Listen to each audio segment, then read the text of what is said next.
Hi hello welcome to our channel. ఈరోజైతే నా ముందు మా అన్నయ్య ఉన్నాడు. It's me yours Ram. ఆయన ఛానల్ నేము, నా ఛానల్ నేమ్ వచ్చేసి కృష్ణ మోనికా స్లాగ్స్.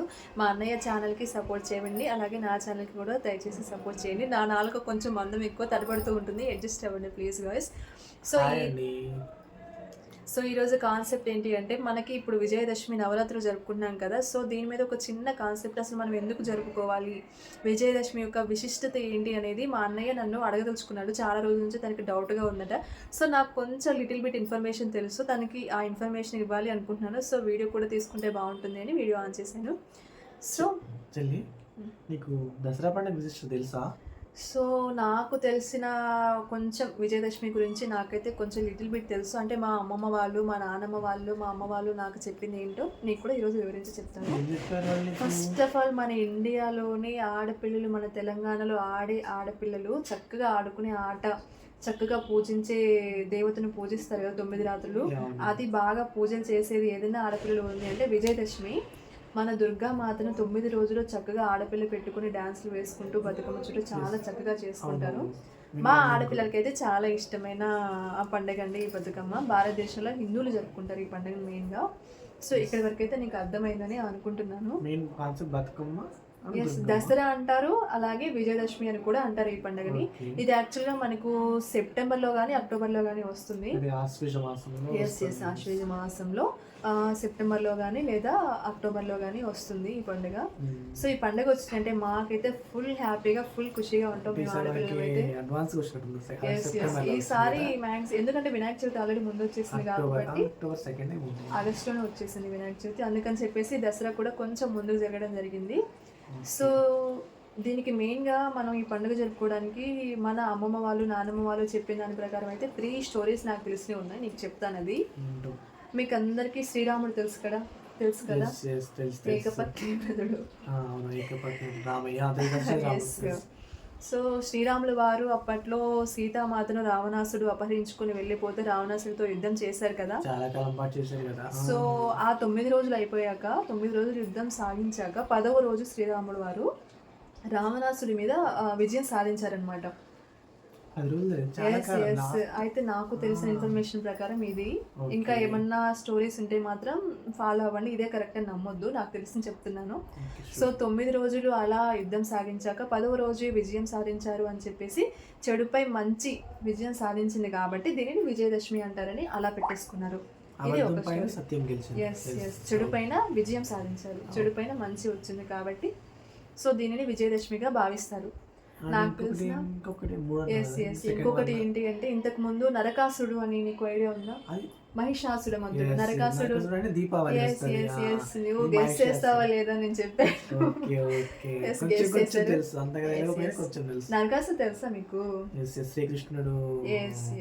అది దీపావళికి సంబంధించింది. సో ఆ స్టోరీ నీకు ఎప్పుడైనా చెప్తాను. సో మహిషాసునుడు అనే రాక్షసుడు, అంటే అమ్మ వాళ్ళు, నాన్నమ్మ వాళ్ళు నాకు ఇలా మహిషాసుడు అనేవాళ్ళు. సో అలానే చెప్తాను నీకు. ఆయన ఒక రాక్షసుడు ఉండేవాడు అనమాట. ఇంతకుముందు దేవతల్ని బాగా ఏడిపించేవాడు అనమాట. దేవతల్ని, మనుషుల్ని అందరినీ బాగా ఏడిపించేవాడు. అయితే అందరూ కలిసి దేవతలు ఒక నిర్ణయానికి వచ్చి ఒక శక్తిని చేశారు. ఆ శక్తి ఎవరంటే దుర్గామాత. దుర్గా అమ్మవారిని చేశారనమాట. సో ఆ దుర్గా అమ్మవారు ఈ మహిషాసుడితో యుద్ధం చేశారు. దుర్గా అమ్మవారు యుద్ధం చేసి 9 రోజుల యుద్ధం కంప్లీట్ అయిపోయి 10వ రోజు మహిషాసుడి మీద ఈ దుర్గా అమ్మవారు విజయాన్ని సాధించారు. ఇక్కడ కూడా మనకి ఏం జరిగింది, చెడుపై మంచి జరిగింది కాబట్టి దీనిని కూడా విజయదశమిగా మనం ప్రకటిస్తాం అనమాట. మనకి చెడుపై మంచి జరిగింది కాబట్టి మహిషాసుడు వెళ్ళిపోయి మనం సుఖ సంతోషంగా ఉన్నాం కాబట్టి దీని ఒక పండుగలాగా జరుపుకున్నారు అప్పటి నుంచి. సో ఇప్పటికైతే 2 స్టోరీస్ అయితే నేను చెప్పేశాను కదా.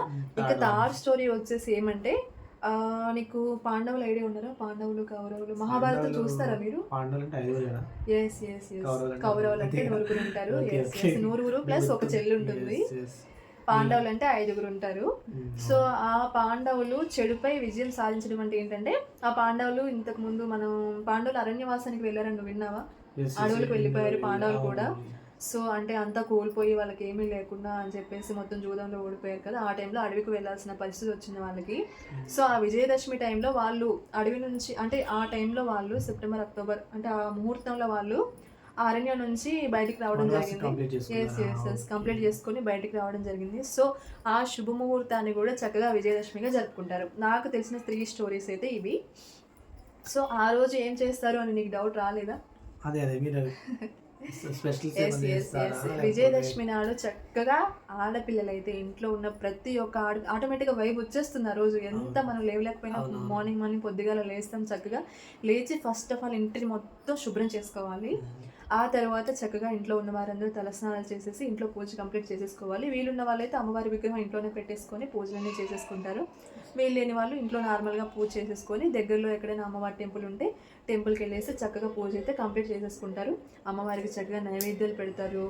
మన ఇంట్లో పూలతో పేర్చిన బతుకమ్మలు ఉంటాయి కదా, చక్కగా తీసుకెళ్ళి అమ్మవారి గుడి ముందు పెట్టేసి చుట్టూ తిరుగుకుంటూ కోలాటం వేసుకుంటూ ఆడవారు చాలా బాగా ఎంజాయ్ చేస్తారు ఆ రోజు అయితే. నాకంటే మస్తు ఇష్టం ఆ పండుగ అంటే. జమ్మించుకుంటారంటారు, పాలపెట్టని చూడాలి.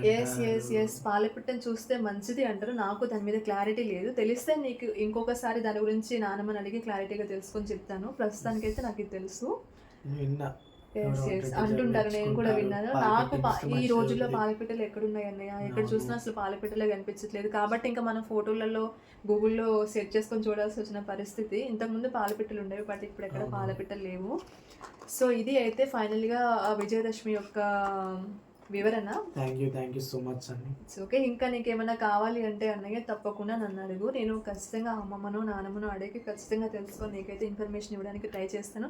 అలాగే మీకు కూడా ఏమైనా స్టోరీస్ తెలియకపోతే, మీకు ఏమైనా ఇన్ఫర్మేషన్ కావాలి అంటే తప్పకుండా నాకు చెప్పండి. బరాబర్ ఎక్కడైనా ఇన్ఫర్మేషన్ గ్యాదర్ చేసి మీకు చెప్పేస్తాను. Thank you so much for watching. ఇలాంటి వీడియోస్ అందరికీ విజయదశమి శుభాకాంక్షలు అడ్వాన్స్గా మా అన్నయ్య తరపున, నా తరపున. సో ఇంకా మీకు ఏమైనా వీడియోస్ కావాలంటే చెప్పండి, చేస్తాము. Thank you for watching. Bye. Bye.